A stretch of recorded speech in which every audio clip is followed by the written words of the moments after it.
Hey everyone, thanks for joining us once again. I'm Tyler Waldrop here with Andrew Bone for today's edition of the Daily Recruiting Nugget. Today we're talking about defensive tackle Lee Hunter.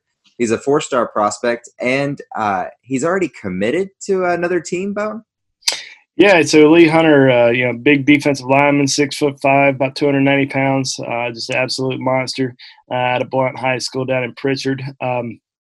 Already has committed to Auburn, and that hasn't really stopped other schools from recruiting him, including Alabama.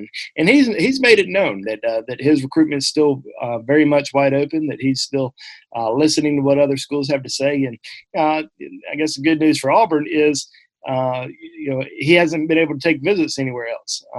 He was going to take some spring visits, but he was going to take some summer visits, and as of right now, no visits have happened at all. So, he's still pretty firm with Auburn, but that really hasn't, like I said, really hasn't stopped other schools from recruiting him. And Alabama, Alabama was kind of late in terms of recruiting him and pushing for him. They camped at Alabama last summer, didn't get an offer then, but then during his junior season, I think it was late in his junior season, ended up picking up an offer from Alabama, but went ahead, committed to Auburn. Auburn has been recruiting him very heavily for a long time. He's got a great relationship with coaching staff down there. But Alabama always looking to reload on the defensive front, and there's some pretty good defensive linemen in the state of Alabama this year, and he's one of them. Yeah, and just the fact that he's already committed to Auburn, but he's open that he is still going through the recruitment process. He's taking calls. He's listening to other places. Are you hearing anything that would suggest Hunter would seriously consider flipping to Alabama or another school down the road, or right now does that commitment seem pretty firm? We'll see. I mean, he just recently had a Zoom call or FaceTime call with Coach Saban. I think they were online together for about an hour, and and Alabama is talking to him, pretty regularly right now. I think they really wanted to get him on campus this summer and put him through a workout, put him through camp, to kind of see how he performed.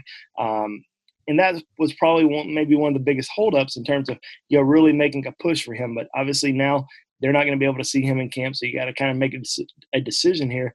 Do you want to start pressing for him? Are you going to have a spot for him? And there's a lot of defensive linemen that Alabama seems to be in good shape with. You think of guys like DeMond Payne from Michigan, Monkel Goodwine from Maryland. You also have an in-state guy, Tim Keenan, who has been very high on Alabama's recruiting board for a long time. And there's several other guys that are out there that they're heavily recruiting. So you got to kind of make a decision here. Do you want to go full on and start really pressing for him?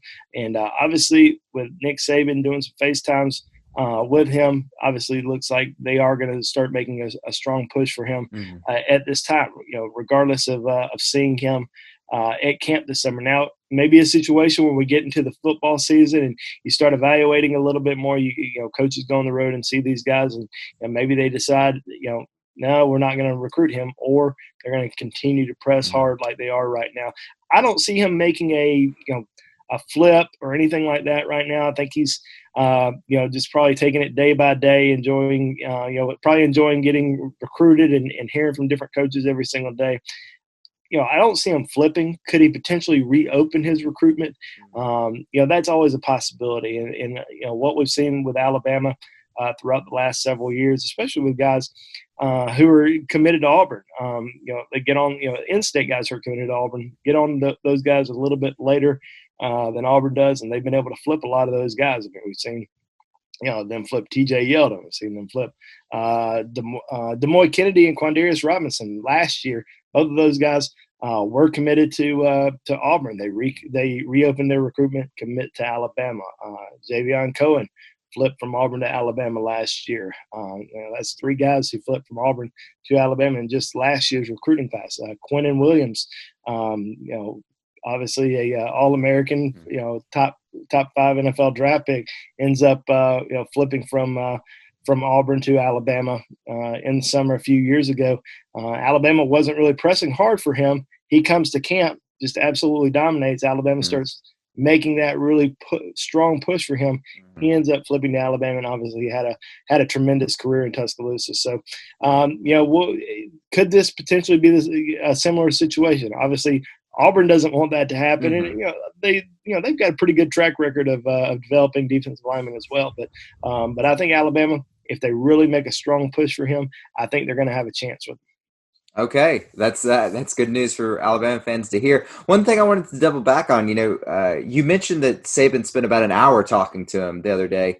How significant is that? I know that in a normal year, and a lot of these guys are on campus, and not everybody's getting an hour. Most guys are probably getting 20, 30 minutes with Nick. How significant is it that Saban's setting aside a whole hour with this guy? Well, I think it says a lot. I mean, you spend a lot of time with on the phone with a player, plus his family. You're just kind of going through everything. Obviously, you're not being able to get seen Mm-hmm. in person or evaluated in person during the spring or summer. So you're trying to spend as much time with not only your top priority targets right now. You're trying to spend as much time with even guys that you're are maybe borderline guys. And I'm not saying he's a borderline guy, but I'm just saying Alabama overall in Mm-hmm. general spending time with everybody. And Nick Mm-hmm. Saban's trying to learn as much about each and every recruit that's on their recruiting board, that's on their radar, Mm-hmm. and trying to decide, all right, these are the guys that we really need to start pressing for after spending time with them, after talking to them, after talking to their family, kind of figuring out a little bit more about them that we didn't know in the first place. Mm-hmm. So yeah, I mean, it's significant that he spent a lot of time talking to him, but I don't think he's the only guy that he's spending a lot of time on the phone with. There's several guys that he's been FaceTiming with throughout the spring, multiple times. He may talk to a guy one week, and then a week later, 2 weeks later, Mm-hmm. he's on the phone with him again for 30 more minutes. So he's talking to a lot of guys. He's doing a lot more FaceTimes Mm-hmm. and Zoom calls or whatever he's doing, a lot more than he's used to. And yeah, I think in the long run, it's really going to help out Alabama being able to for Nick Saban to spend as much FaceTime with these kids as he's been able to. Yeah, pandemic is not going to slow Nick Saban down the recruiting trail. That's for sure. Right.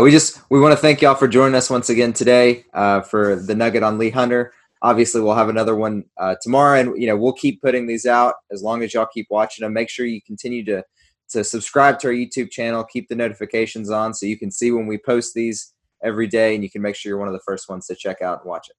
Thanks.